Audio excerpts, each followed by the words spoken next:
성경에 나오는 인물들 우리가 보면서 진짜 이 사람들 살았던 사람인가, 역사 속에 존재했던 사람인가, 그런 의문을 가질 수가 있습니다. 또 이런 엉뚱한 소원도 해봅니다. 그분들 어떻게 생겼을까? 한번 그 얼굴이라도 봤으면 좋겠다. 여러분, 물론 화가들이 그린 성화들이 있습니다. 뭐 예수님 그림도 얼마나 많습니까? 근데 그린 사람마다 다 다르잖아요. 이 성경에 나오는 인물들, 우리가 그 얼굴을 보면 얼마나 좋을까? 근데 여러분, 놀랍게도 세상 역사 속에서 이 성경에 나타난 그 인물의 그림이, 얼굴 그림이 나와 있는 사람이 단 한 사람 있습니다. 누군지 아세요? 네, 보여드리겠습니다. 띄워주시고. 여기 밑에 무릎을 꿇고 절을 하고 있는 사람, 저 서 있는 사람은 왕입니다. 시리아의 왕이고, 거기에 무릎을 꿇고 절하고 있는 사람의 모습을 봤습니다. 이 사람 모습을 좀 더 확대해 가지고 보여드렸습니다. 예, 내려주셔도 되겠습니다. 뭐 자세하게 볼 필요가 없습니다. 사실은 그림이 아니고 이렇게 이제 조각 돌판에다가 그렇게 이제 새겨 놓은 거죠. 대형 박물관에 가면 검은 오벨리스크라고 하는 이 돌판이 있습니다. 사실은 많은 그림들이 있는데 그 중에 하나입니다. 오벨리스크처럼 이 돌판이 이렇게 위로 올라갈수록 이렇게 좁아지고 있기 때문에 오벨리스크라고 불렀습니다. 시리아의 왕이었던 아수르 아시죠? 아수르가 나중에 이제 이스라엘을 멸망시키는데, 그 아수르의 왕이었던 살만 에셀, 똑같은 이름 성경에도 나오죠. 살만 에셀이 와서 사마리아를 함락시켰습니다. 근데 역사적에서는 이 살만 에셀은 5세고, 오늘 이 그림에 나오는 서 있는 살만 에셀은 3세입니다. 그 앞에 부호하고 있는 수염난 인물이 누구냐 하면 예후입니다. 그 그림 밑에 쐐기 문자로 이렇게 쓰여져 있었습니다. 오므리의 아들 예후. 여러분, 이 성경에 나타난 기록과는 조금 다릅니다. 오므리는 아합의 아버지예요. 그래서 이 오므리, 아합의 아들들까지 이렇게 오므리 왕조라고 부릅니다. 그리고 이 오므리 왕조 시대에 바알 숭배, 아세라 숭배가 극에 달했지만 국가적으로는 힘이 있었습니다. 그래서 다른 나라들에게까지 알려져 있습니다. 그래서 오므리 하면 주위에는 모든 사람들이 바로 이 이스라엘 나라를 떠올렸습니다. 근데 예후는 우리 지난 수요일 날 묵상했죠. 어떻게 왕이 됐습니까? 그 오므리 왕조를 끝장내고 여호람을 죽이고 왕이 됨으로 말미암아 이제는 예후 왕조라고 하는 거의 100년이 넘습니다. 훨씬 오래 계속된 이 예후 왕조의 시조입니다. 그런데 주변 나라들의 입장에서 볼 때는 이 예후는 그냥 오므리 왕조, 이스라엘을 그냥 그렇게 보았습니다. 그리고 그 왕조의 한 왕이었다, 그렇게 인식이 되고 있는 모습을 볼 수 있습니다. 자, 이게 세상에 드러나 있는 오늘 이 예후에 대한 모습입니다. 여러분, 우리 한 사람이 세상에 태어나서 떠날 때까지 삶을 살면서 어떤 사람이었는가 라고 하는 평가를 마지막에 받게 됩니다. 그래서 우리가 하나님 앞에 설 날이 가까울수록 사람들이 나를 어떻게 생각하는가 보다 하나님께서 어떻게 평가하시는가, 나를 하나님 앞에 서서 하나님의 심판대 앞에서 평가받아야 될 우리들이기 때문에 그런 질문을 던지는 거 유익합니다. 오늘도 우리 사랑방에서 죽음에 관해서 나누죠. 다 우리 죽음을 앞두고 있는데 죽음은 끝이 아니잖아요. 죽은 다음에는 하나님의 나라가 있습니다. 우리가 행한 대로 하나님께서 갚아주시는 그런 하나님의 공정한 심판과 보상이 기다리고 있습니다. 그런 부분에서 이 예후에 대해서 하나님께서 어떻게 평가하고 계시는가? 오늘 본문은요, 그 예후의 마지막을 기록하고 그 예후의 인생에 대한 하나님의 평가를 기록하고 있는 것을 볼 수 있습니다. 오늘 여기에서 예후의 인생을 잠시 한번 정리해 볼 필요가 있습니다. 예후는 하나님 앞에서 기름 부음을 받아서 왕이 되었습니다. 엘리사가 기름 붓지는 않았지만 그가 제자를 시켜가지고 가서 기름 붓게 했습니다. 그러면서 왕이 되었습니다. 하나님이 특별한 사명을 맡기신 것을 볼 수 있습니다. 예후를 왕 삼으면서 하나님께서 그에게 기름 부으실 정도로 특별한 사명을 맡겼는데 그게 무엇입니까? 하나님이 심판하시겠다고 하는 이 오므리 왕족 아합의 가문을 완전히 멸절시키는 것이 그의 사명이었습니다. 9장 6절에 보면 기름을 부으면서 해야 될 일을 분명하게 말씀하고 있는 것을 볼 수 있습니다. 너는 내 주 아합의 집을 치라. 내가 나의 종 곧 선지자들의 피와 여호와의 종들의 피를 이세벨에게 갚아주리라. 아합은 죽었지만 부인 이세벨, 사실 남편을 움직여가지고 우상 숭배했던 이세벨은 살아있었습니다. 아합의 온 집이 멸망하리니 이스라엘 중에 매인자나 노인자나 아합에게 속한 모든 남자는 내가 다 멸절해라.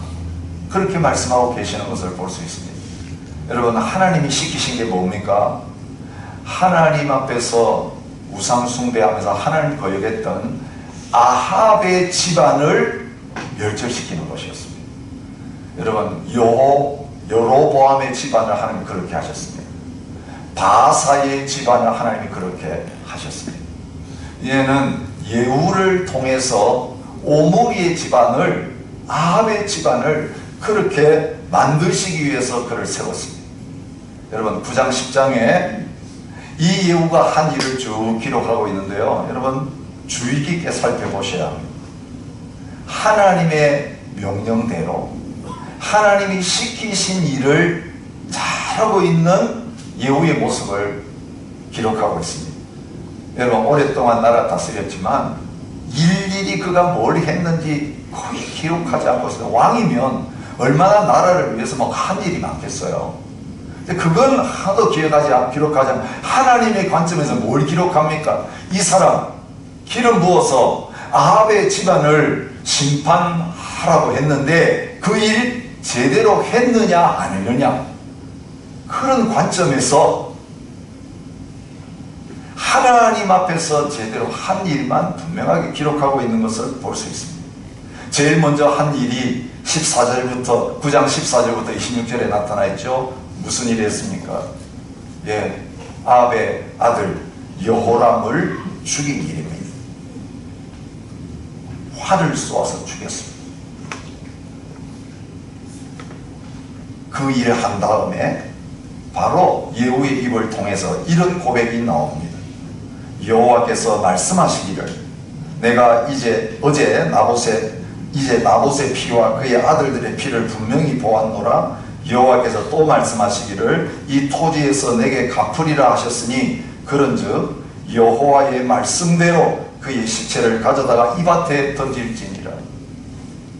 엘리야를 통해서 예언했던 그 말씀, 기름 부음 받을 때에 주신 그 말씀 그대로 순종하면서 사명을 감당했다. 그렇게 기록하고 있습니다. 30절부터 37절에 아합의 부인이었던 이세벨을 죽이는 기록이 나옵니다.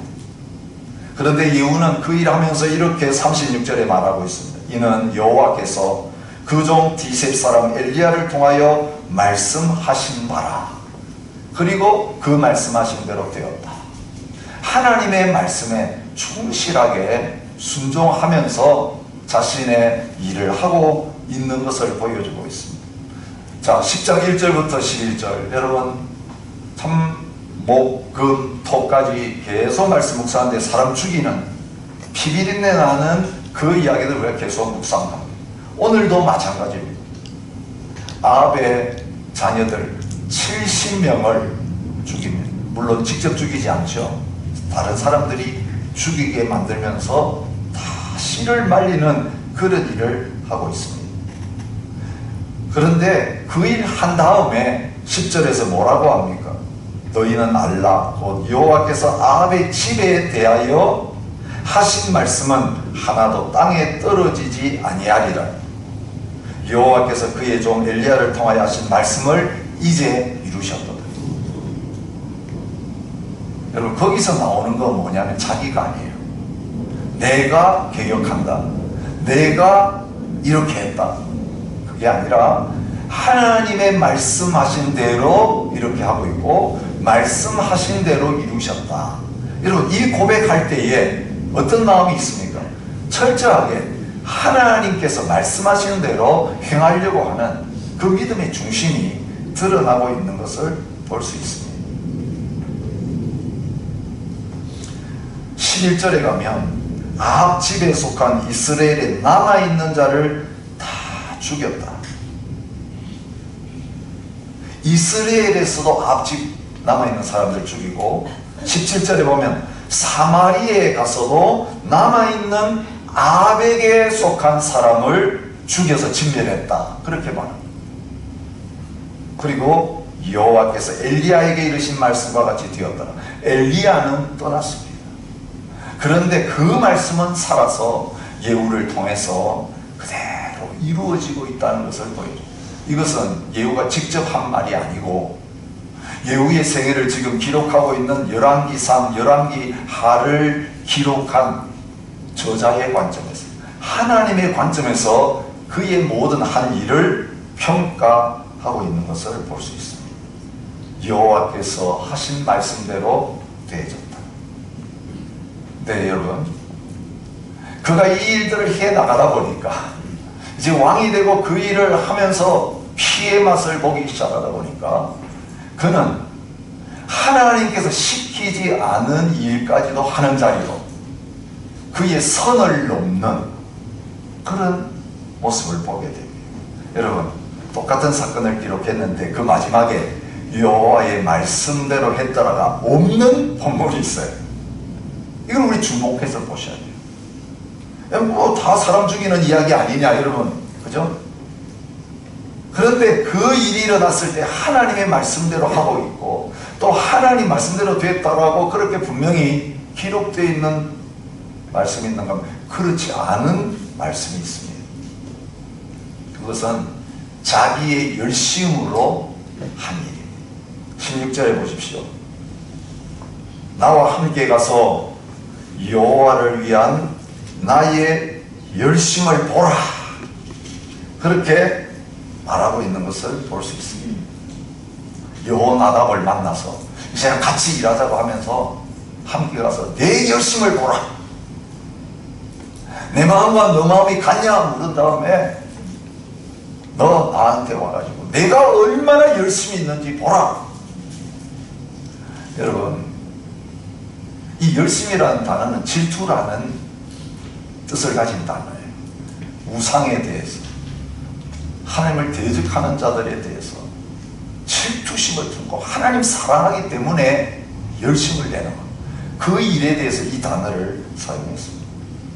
그런데 사실 예후는 자기 열심으로 하나님 앞에서 해야 될 일들 넘어서서 하지 말아야 될 일들까지 하는 것을 볼 수 있습니다. 그것이 무엇입니까? 유다왕 아시야를 죽인 것입니다. 다윗의 후손입니다. 아합 집안이 아닙니다. 물론 인척 관계는 있습니다. 그러나 전쟁터에 같이 왔다가 죽임을 당합니다. 또 아시아의 형제들이 문안하러 오는 것을 만났습니다. 그것도 42명입니다. 하나도 남기지 않고 다 죽였습니다. 여러분, 이것 때문에 유다 왕국에서는 나중에 큰 위기가 옵니다. 대를 이을 왕이 끊어질 위기를 당하게 됩니다. 여러분, 아시아를 죽이고 아시아 형제를 죽인 이 사건을 이야기하면서 성경은 거기에 대한 1절 코멘트가 없습니다. 자, 오늘 우리가 읽은 말씀, 바알 섬기는 사람들 씨를 말려야 됩니다. 여러분, 아합 집안에 대해서만 허락을 받았는데 열심히 특심해서 유다에까지 유다 사람들에게까지 칼을 휘두르고, 이제는 바알을 숭배하는 사람들을 다 죽여야 됩니다. 여러분 보십시오. 엘리야가 능력이 특출했습니다. 하나님에만 열심히 특심했습니다.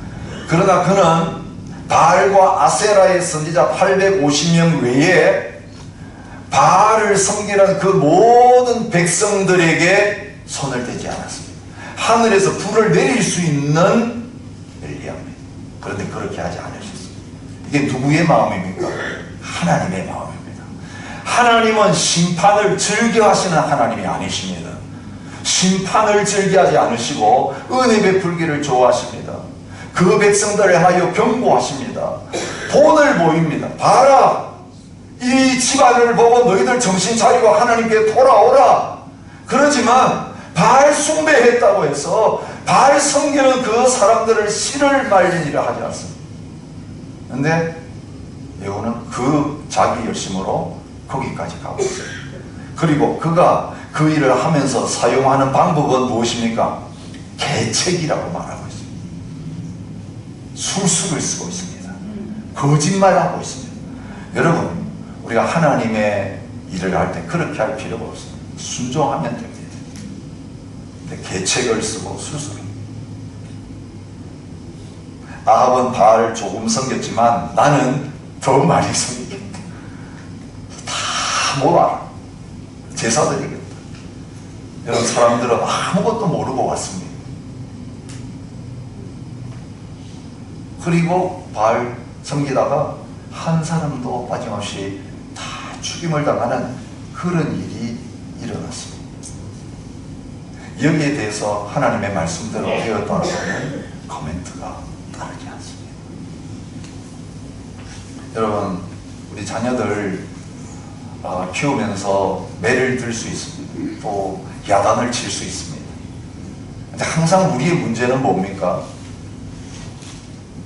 그 아이 위해서 따끔하게 잘못한 거 이야기하고 또 잘못한 데에서 매를 때리고 그러려고 시작했는데 막상 시작하면 어떻게 됩니까? 예, 잘못했어요 빌고 쏘리 하면 거기서 끝나죠. 근데 대부분 그렇습니까? 안 그렇습니다. 때때로 도망갑니다. 배에 듭니다. 그러면 우리가 선을 넘어버릴 때가 많습니다. 그게 이제 상처가 됩니다. 두고 아픕니다. 여러분, 우리의 열심과 우리의 감정이 얼마나 제한적인가 하는 것을 보여요. 그래서 하나님께서 말씀의 바운다리를 우리에게 허락하십니다. 말씀이 가는 곳까지만 가고 말씀이 하라고 하는 것만 하고 그 나머지의 부분들은 하나님께 맡겨야 합니다. 그 나머지는 주님이 하시도록 우리는 모든 것들을 수동해야 합니다. 근데 오늘 우리가 하다 보면 그렇지, 이 예후의 모습을 보여주고 있습니다. 또 한 가지 결론을 맺으면서 예후에 대해서 뭐라고 말합니까? 여러분, 아합 집안 멸하면서 사람 죽이는 피를 보면서 흥분해가지고 사람 죽이는 것은 재미를 붙였어요. 그죠? 과분할 정도 합니다. 근데 성경이 뭐라고 합니까? 예후가 이와 같이 이스라엘 중에서 바알을 멸하였으나 이스라엘에게 범죄한 느밧의 아들 여로보암의 죄, 곧 베델과 단에 있는 금송아지를 섬기는 죄에서는 떠나지 아니하였다. 참 이상하죠. 똑같은 우상 숭배입니다. 바알 숭배냐 금송아지 숭배냐 차이입니다. 근데 바알은 외국산 우상입니다. 밖에서 들여왔습니다. 자, 이스라엘이 섬겼던 금송아지는 국산 우상입니다. 여로보암이 왕되면서 만들었습니다. 보십시오. 오늘 우리가 바깥에 대해서는 철저하면서 내 자신에 대해서는 철저하지 못할 때가 많아요. 이중적인 기준을 우리가 대고 있는 경우가 많습니다. 하나님께서 심판하실 때에 어떤 원리로 심판하시느냐? 간단합니다.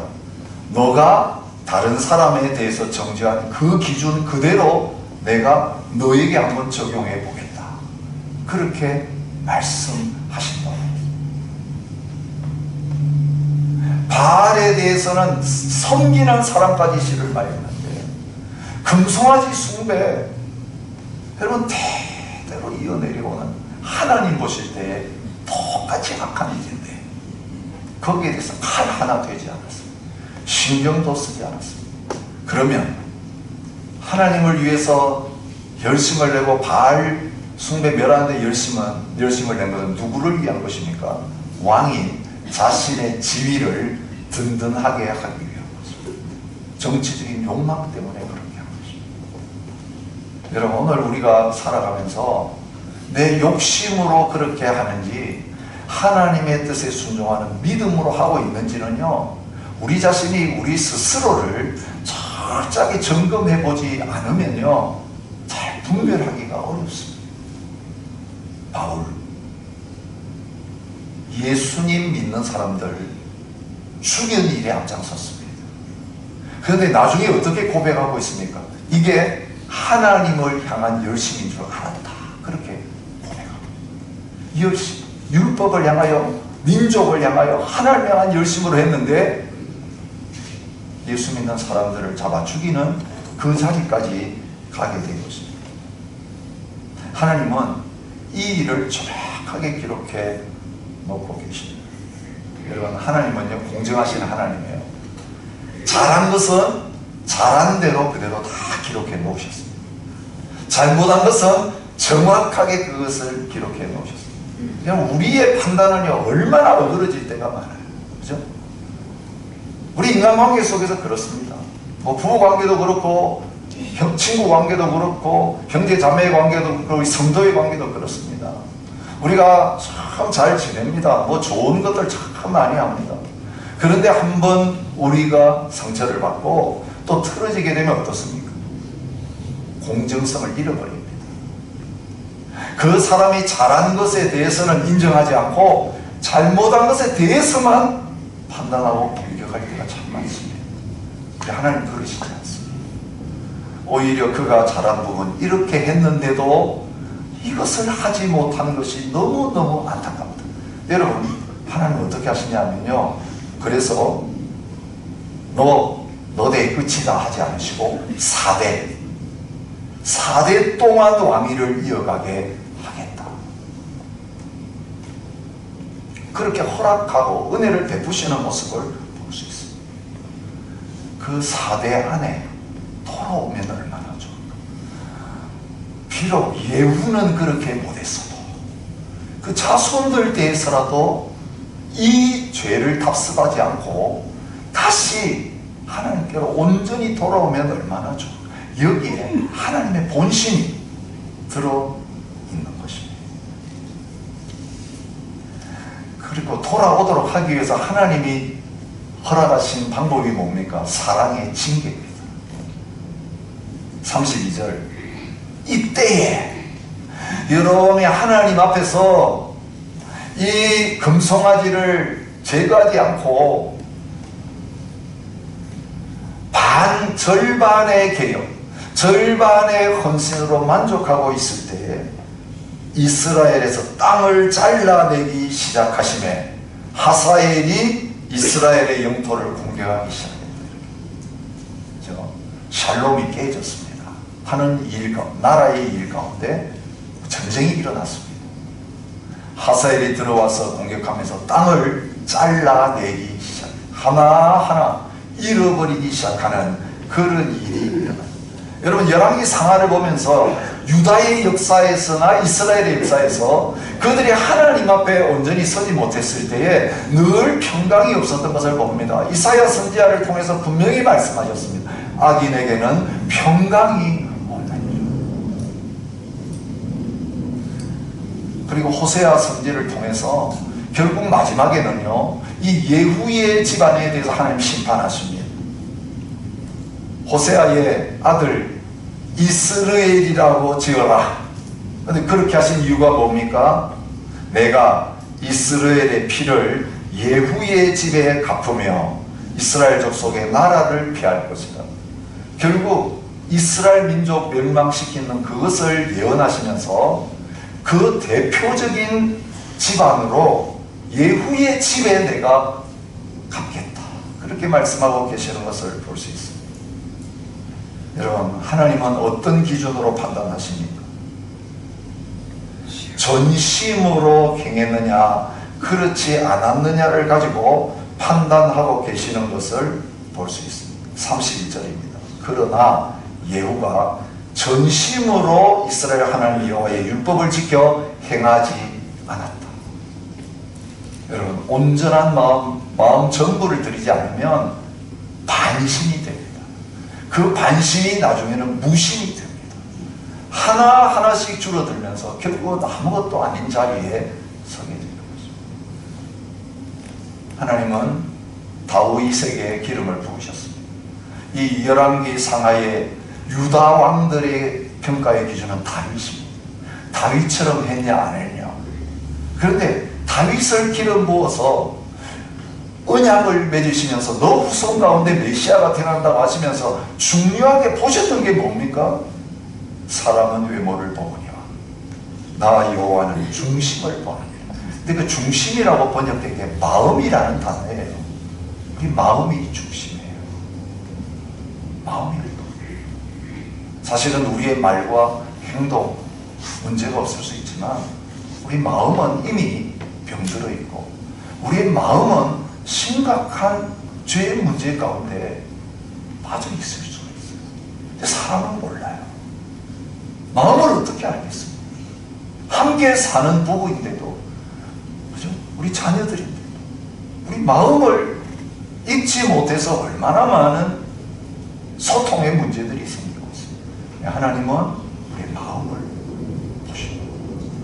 우리 얼마나 오래 신앙생활하고 뭘 하느냐보다도 오늘 하나님 앞에 살아가고 있는 우리의 중심, 우리의 마음이 어떤가를 보시는데 그 기준은 무엇입니까? 원하시는 게 무엇입니까? 신명기 10장 12절에서 말씀하십니다. 이스라엘아, 내 하나님 여호와께서 내게 요구하시는 것이 무엇이냐? 곧 내 하나님 여호와를 경외하여 그의 모든 도를 행하고 그를 사랑하며 마음을 다 뜻을 다하여 내 하나님 여호와를 섬기는 거라고.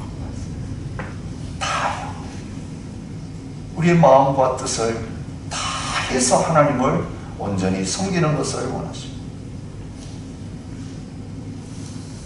여로보암에 대해서 하나님께서 아히야라는 선지자를 보내가지고 책망하세요. 금송아지 만든 다음에 열왕기상 14장 7절에 말씀하세요. 가서 여로보암에게 말하라.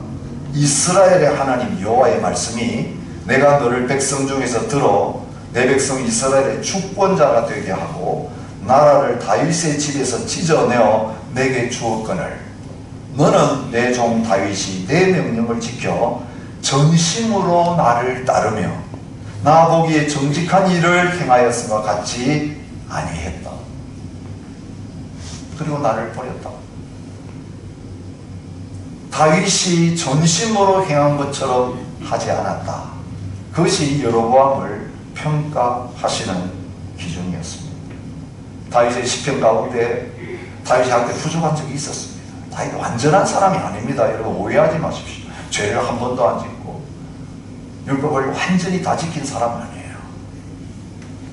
그런데 하나님께 돌아올 때에 그냥 흉내만 내지 않았어요. 전심으로 돌아왔어요. 마음이 주님께 돌아왔어요. 그래서 하나님이 내 마음에 합한 사람이라고 다윗을 부르십니다. 시편 9편 1절에서 다윗은 이런 시편을 씁니다. 내가 전심으로 여호와께 감사하오며 주의 모든 기이한 일들을 전하리이다. 시편 86편 12절에서 말합니다. 주 나의 하나님이여 내가 전심으로 주를 찬송하고 영원토록 주의 이름에 영광을 돌리겠습니다. 하나님이 다윗의 전심을 받으셨습니다. 이스라엘 백성들 우상 숭배하다가 바벨론의 포로로 끌려갔습니다. 70년의 고통의 세월을 보냈습니다. 그들이 다시 돌아왔습니다. 하나님의 은혜로 돌아오게 하셨습니다. 우리 예레미야서를 통해서 그 바벨론의 고통의 세월들 왜 겪게 하시는가? Before, after. 그 전과 후에 하나님 뭐가 달라지기를 원하시는가 하는 것을 볼 수 있습니다. 예레미야 24장 7절 말씀입니다. 회복을 약속하시는 하나님이 이렇게 말씀하세요. 내가 여호와인 줄 아는 마음을 그들에게 주어서 그들이 전심으로 내게 돌아오게 하리니 그들은 내 백성이 되고 나는 그들의 하나님이 되리라. 입으로만 하나님 부르면서 삶에서는 금송아지를 섬겼던 그 백성들 이제는 마음으로 주님께 돌아올 수 있도록 주님이 그 마음을 그들에게 부어주시다. 이런 전심도 우리가 노력한다고 돼요. 내가 그들에게 한 마음을 주고 그 속에 새 영을 주며 그 몸에서 돌같은 마음을 제하고 살처럼 부드러운 마음을 주어 내 율례를 따르며 내 규례를 지켜 행하게 하겠다. 이게 예레미야에게 에스겔에게 약속한 새 언약이에요. 그런데 그 일은 언제 이루어집니까? 예수님이 이 땅에 오셔서 이제는 성령으로 우리 가운데 들어와 사시게 될 때에 이제는 우리의 마음이 아닌 예수님의 마음을 가지고 살아갈 때만 가능해요. 율법 지키듯이 노력한다고 전심이 되어지지 않는 거예요. 금송아지가 우리 마음에서 없어지지 않아요. 또 보면 마음이 가슴이 뛰고 또 보면 그것을 붙들고 버리지 못하는 이 악순환이 반복되는 거예요. 그래서 십자가가 필요하고 성령님의 은혜가 필요해요. 나는 주님과 함께 죽었다. 여러분, 발을 진멸하듯이 금송아지를 부수어서 물에 갈아 버리듯이 예수님의 십자가에서 날마다 내가 원하는 바를 행하고 세상을 따라가려고 하는 나의 옛사람이 못 박혀 죽는 이것을 믿음으로 선포해야 합니다. 그리고 이제는 내 안에 주님이 주인이십니다. 성령께서 감동하시는 대로, 성령께서 움직이시는 대로 살아가게 되어질 때 주님의 마음을, 아버지께 죽기까지 복종하셨던 주님의 마음과 뜻과 정성을 다해서 주님 안에서 주님을 따르는 자리에 서게 되는 것입니다. 오늘 우리가 주님 만날 때 그런 마음 다 있었잖아요. 십자가의 복음 앞에 섰을 때 이 몸과 세상 광고 없고 구속한 주만 보였던 그때가 있지 않습니까? 근데 우리가 섬기다 보면요, 신앙생활 하다 보면 다 식어져요. 몸은 움직이고 뭔가 하는 것 같은데 내 마음은 다 식어요. 차지도 않고 덥지도 않고 미식한 소리도 없어요. 그냥 자기 만족에 빠져 있습니다. 주님, 다시 십자가 앞으로 나가도록 주님의 마음을 나에게 회복시켜 주시기를 원합니다.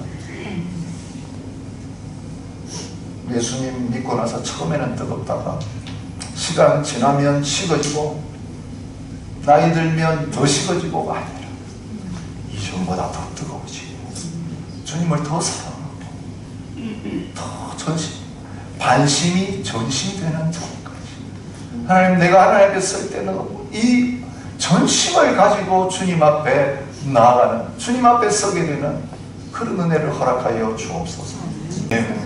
언젠가 하나님 앞에 섰을 때에 전심으로 사랑했느냐, 너 나를 지금도 사랑하느냐라는 그 질문으로 우리에게 다가오실 그 주님을 배우게 될 것을 보여주셔서 감사합니다. 하나님, 우리의 사랑이 식어졌습니다. 오약만 남았습니다. 하나님, 우리 인간적인 열심으로 할 때가 많습니다. 성령님, 우리를 불쌍히 여겨주시고 처음 사랑을 회복시켜 주실 뿐만 아니라 더 사랑하게 하여 주옵소서. 하나님을 더 사랑하게 하시고 가족을 더 사랑할 수 있게 해주시고 이웃을 더 사랑하게 해주시고 원수까지도 사랑하는 마음을 더하여 주옵소서. 귀한 예물 드렸습니다. 주님의 사랑과 복음이 증거되어지는 통로로 기름 부으시고 사용하여 주시고 한 주간 열심히 살아가는 성도들의 모든 생업에 복을 더하여 주옵소서.